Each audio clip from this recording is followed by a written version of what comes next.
بصوا بقى يا حبايبي، وصفتنا بقى النهارده هنعمل فيها ايه؟ كب كيك اللي على البارد ده، تشيز كيك بسكوت. انا كنت طحنه التشيز كيك المانجا زي ما انتم شايفين كده، فقلت لازم نستغله بقى اهو. فهنجيب قوالب الكب كيك زي ما انتم شايفين كده، هنزل بايه بقى كده بكل قالب بمعلقه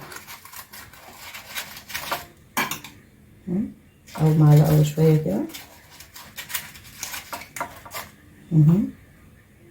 هوزع كل البسكوت في القوالب اهو.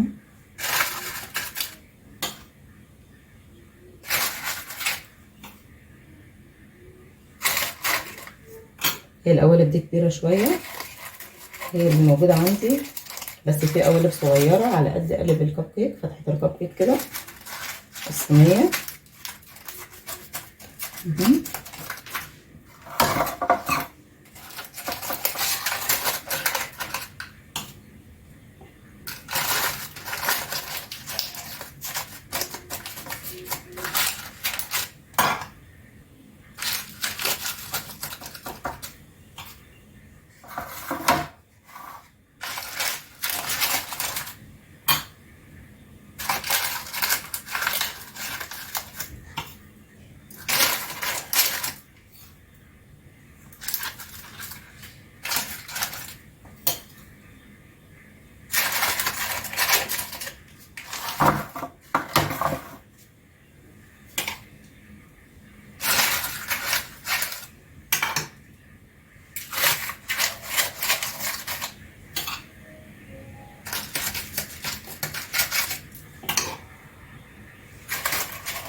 نقلب بقى مع بعض اهو.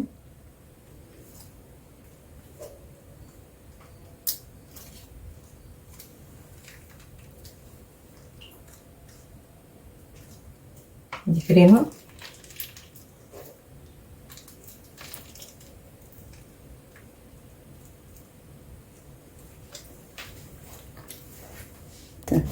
بصوا بقى هحط ايه؟ اوريو كده اهو، اي تزيين خلاص اهو. اي طريقه، اي حاجه متوفره عندك، مش تغصبي نفسك ولا تضغطي نفسك عليها اهو. حطه بقى في التلاجة يتمسك معايا شويه، بس الكريمه تسقع.